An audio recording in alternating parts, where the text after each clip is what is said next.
All right, now if you want to get into more detail about the causes for exploration beyond just the mnemonic device, the three G's, all right, that's what we're going to cover here. We're going to get a little bit more in depth. So, context for exploration. What was happening in the 1450s? Well, the Renaissance, which was the rebirth of knowledge, the interest in knowledge after the Dark Ages, the rebirth of Greco-Roman antiquity that had been preserved by the Islamic centers of learning in Timbuktu and Cordoba and Baghdad, with the medical and mathematical innovations that came from India with the Gupta Empire, the technology from the Chinese during their golden age, right? All of that had been spreading through the other empires. Europe was behind. So they got a lot of catching up to do. They revived the philosophies of Plato and Socrates and Hippocrates, and they combine all the new knowledge together because they're living at the dawn of a new age, a new era. So very, very optimistic, this idea of, okay, we're next. We're going to have a golden age. This is it. And so for that search of knowledge, you also get the spread of information much faster than you had in period one. And one of the major causes of that is this new technology known as the Gutenberg printing press, which was invented in Germany by Johann Gutenberg. Now, there's already a prototype for this created, the woodblock printing in Asia. So with woodblock printing, take a piece of wood, carve into it the mirror image of whatever you want printed, slap some ink on it, push it on the paper. You can print as many pages as you want after you've carved it. Okay, but what happens if you made a typo? What if you want to change what that page says? Well, then you've got to start over. You got to throw the whole wood block out and start carving again. Well, Johann Gutenberg was like, okay, wait, what if we just take the alphabet, right? Hear me out. What if we take blocks and just put the letter on each block? Like here's an A, here's a B, here's a C, and then we arrange them like Scrabble tiles, right, into words. Okay, kind of like, yeah, some of you are like mind blown. Okay, so kind of like with your keyboard, there aren't words on your keyboard that you're just like, oh, I'm going to hit this button for the, right? There are letters, so you can just type them together. Okay, that's basically the concept that we have with the Gutenberg printing press. So what this means is you can print more stuff. Instead of having to carve each individual page onto a piece of wood, you can just arrange the different blocks to spell words to fill out the page. So that means more books can be printed for less money and they can be printed faster. So that means there's more books in circulation. So books aren't as rare anymore. So books are cheaper, they're inexpensive. So more people have access to those books and the things in those books like knowledge. And so we see the cultural diffusion of information increase as a result of this technology. So we have more printed books. We're not having monks and nuns handwrite them anymore. Now we're printing them and making as many copies as we want. This is going to lead to the spread of those texts, but also in addition to just, text, it's also going to be spreading more accurate maps. So we see better cartography. Cartography is the study or the creation of maps. So the maps get more accurate, which is, kind of a good thing if you're planning on exploring or sailing somewhere, right? So here we have an example of a globe. Now, again, like I said before, they already knew that the world was round. The reason that no one had sailed west before wasn't because they were afraid they'd fall off the edge of the earth, like it was a frisbee or something, but because they were afraid that they would run out of food before they reached the end of the ocean. And Christopher Columbus, with his bad math, was like, yeah, no, the world's smaller. And he just lucked out because he landed in the Caribbean, right? So here we have the terrestrial globe. They knew the world was round. What you'll notice about this time period in the Old World is that most of the Old World was dominated by Muslim empires and Muslim merchants. Africa, Islam spread through Africa through the trans-Saharan trade route. You also have the Swahili coast, the Indian Ocean trade, the Ottoman Empire in the Middle East, the Delhi Sultanate in India, and then later the Mughal Empire after the fall of the Mongols in India. So Islamic merchants dominate trade routes, which is going to be one of the factors that leads Portugal and Spain to try and find new trade routes to Asia. And then again, we go back to the three G's of proselytizing, the spread of the Christian religion, specifically the Catholic religion. So most of this technology spread from Asia, okay? And it was going to be preserved by the Islamic centers of learning like Timbuktu and Baghdad with the House of Wisdom and Cordoba in the Al-Andalus. And eventually, the Europeans get access to that technology through cultural diffusion. And they're going to build upon that technology to create new things like the caravel. All of this technology is going to help with maritime trade, sea travel, which is a key factor in the Europeans' conquest with exploration. So, with advances in astronomy, this is different from astrology. Astrology is like, what's your sign? I'm a Sagittarius, whatever, we can't be friends. Or Mercury's in retrograde, or what's your moon chart? Astronomy is the scientific study of the stars. So, like Orion's belt, or knowing when there's going to be an eclipse, okay, or knowing the position of the moon. That's astronomy. And it's going to be particularly helpful in figuring out where you are at sea, because you don't have landmarks. That's the whole point. You're at sea, there's no land. So, how are you supposed to tell where you are on the map? Well, by using this technology. All of these three different technologies, the astrolabe, the quadrant, the cross staff, the sextant, all of them do the same thing using the sky. They determine latitude, which is this part of the map going across. Longitude is up and down, north and south. East and west is latitude. So by using the position of the stars, by knowing where they're supposed to be at a given time, they're able to determine where they were in the world. And that's particularly helpful if you're sailing across an entire ocean to the new world. Also, the compass helped them determine which way was north. Now, one common mistake that I see students do with SAQs or essays, free response questions, is they'll say something like, the compass helped to steer the ship north. No, that's like me saying that my GPS drove me to work. Now, I turned the steering wheel. The wheel is what changed the direction of the car. Okay, the GPS just told me this is the route to take.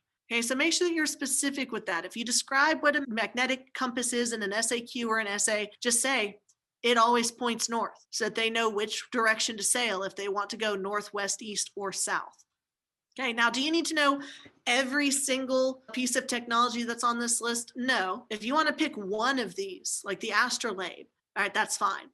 But the magnetic compass and the lateen sails are probably your best bets. Those are the ones that we're going to see pop up most often, because the lateen sail is critical in the creation of the caravel. Remember that Prince Henry the Navigator in 1419 created the School for Navigation because he wanted Portugal to be a world power, to be a superpower, and he knew that they were behind. So through that School of Navigation, he takes technology from the East, like the lateen sail, which allows you to sail into the wind, and combined it with the European square sails to create the Portuguese ship of the caravel, which is going to be particularly useful moving along the African coast in their trading post empire. Now, the rudder, that is what helps change the direction that a ship is sailing in. So if you turn the wheel on the ship, it is connected to a rudder that shifts the position of that rudder, and thus it can change whether you're going left, right, north, south, east, west, not the compass.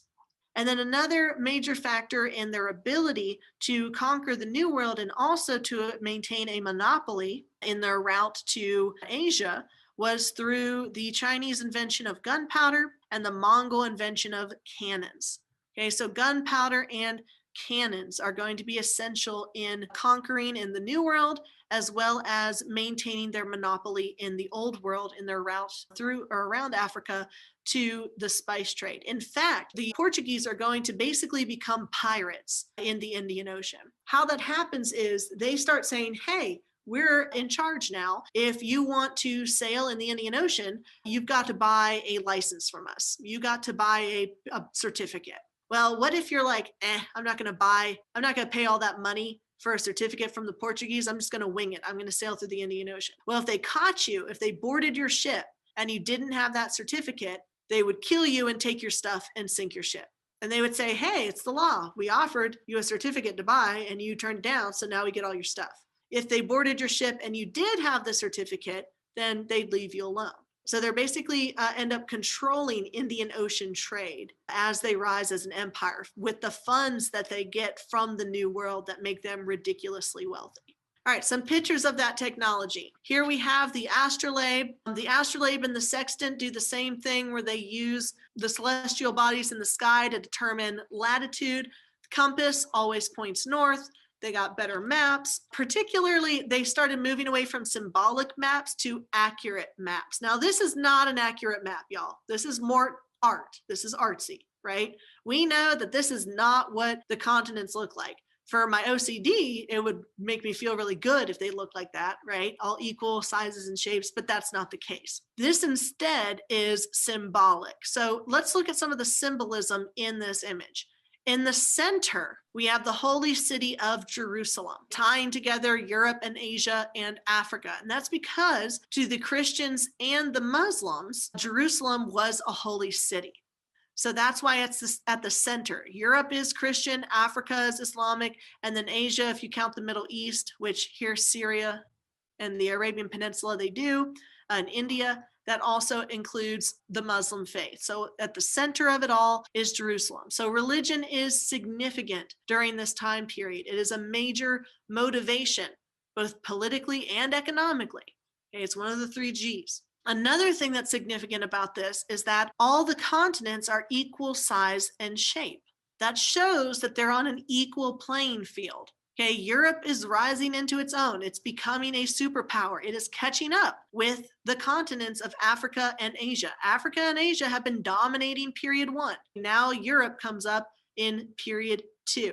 So they are of equal significance and equal weight and power. Whereas over here in America, it's separate and it's smaller. It's resigned to the corner as not as important.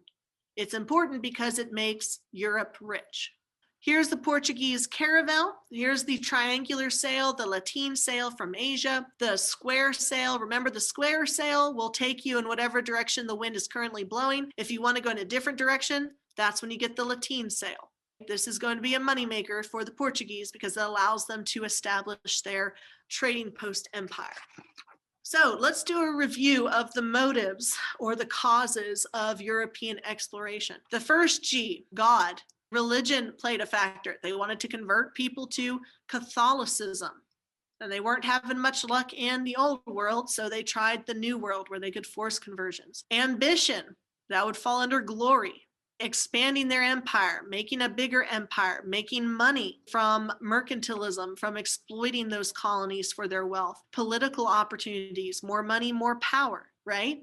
How did they get that glory? Well, through government sponsorship, through the monarchies funding these conquests. Prince Henry funded a school for navigation that allowed Portugal to find a route around Africa. Isabella and Ferdinand sponsored Christopher Columbus. He didn't have boats and ships and a crew and all of those supplies. They gave him that with the understanding that whatever wealth he found on his journeys would come back to Spain. Now, this ties into the economic policy of mercantilism. And y'all, you need to know what mercantilism is. Not just this year. You're also going to need it sophomore year with APUSH and junior year with Euro and senior year with Gov and Econ. In every AP class that you take in the history department here, you will need to know what mercantilism is. So you might as well write it down and go ahead and brand it into your brain. Mercantilism is not capitalism. Okay, in capitalism, there's a free market. There's the law of supply and demand, right? There are individuals who can become wealthy and own their own businesses, right? Under mercantilism, it's the government. The government makes money. The government controls the economy. The government gets the profit. So how that works is the government has a mother country like Spain and Portugal, and that mother country has colonies. And the purpose of the colonies is to make the mother country rich. Okay, so let's look at Brazil. Brazil is the colony of the Portuguese. In Brazil, they have sugar plantations. Now, who's working in the sugar plantations? Native Americans and enslaved Africans. Do they benefit at all from that? No, none of the wealth that they generate goes back to them. Okay, they're not paid wages. All of that wealth that's generated in Brazil doesn't stay in Brazil. It goes back to the king and queen of Portugal. That's mercantilism. The purpose of the colonies is to enrich the mother country. Isabella and Ferdinand, the colonies that they establish in Mexico, okay, with the encomienda. Does any of the gold and silver and cash crops that they accumulate there benefit Mexico? No, because it's a colony. Its purpose is to enrich Spain at all costs. Okay, so all that gold and gold and silver is going to be the main form of wealth, goes back to the mother country. Then eventually the Netherlands get involved in colonization and they start forming joint stock companies like the Dutch East India Company. The British get in and they form the British East India Company. All government sponsored groups that are meant to enrich the mother country. That's what mercantilism is. It's not individuals becoming wealthy off of selling their goods that there's a high demand for. It is the government controlling the market.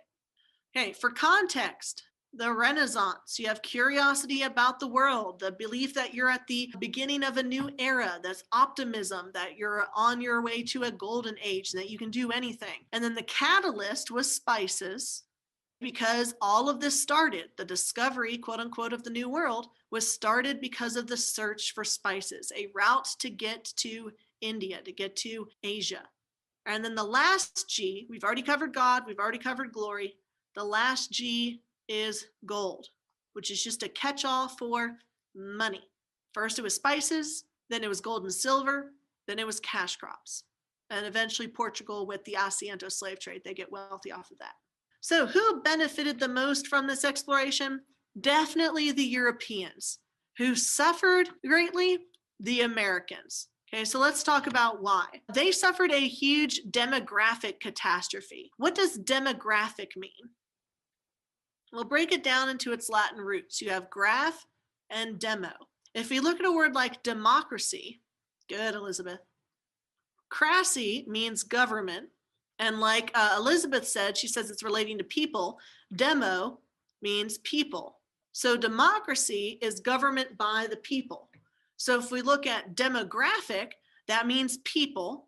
And when we think graphic, we think like numbers, like measurements. So that means number. So the number of people, the population. Demographic means population. Whenever you come across words that you're not entirely sure what it means, break it down into its roots, like hemispheres. What does hemi mean? Half. Good, TJ. And sphere. A sphere is a circle, right? So when we look at the globe, it's divided into hemispheres. We have two halves of the world. These two halves were the New World and the Old World, and they were isolated from each other. They hadn't been exchanging goods or ideas or diseases until the Old World met up with the New World. And that's when they start a pandemic, the spread of smallpox, measles, and flu. So that's going to be a demographic catastrophe due to disease. Disease is catastrophic to the Native American population, the number of people. It wipes out about 50% of people in most areas within 100 years. And in some areas, it's even as high as 90%. So even more than conquest, disease wiped out the Native American population almost entirely. Okay, almost completely lost, as well as aspects of their culture that were eliminated in the Spanish and Portuguese conquests. Okay, so if you ever get a question asking, what was the biggest factor in the decline of the Native American population? Okay, there are numerous factors, but the biggest one, biggest superlative, is disease.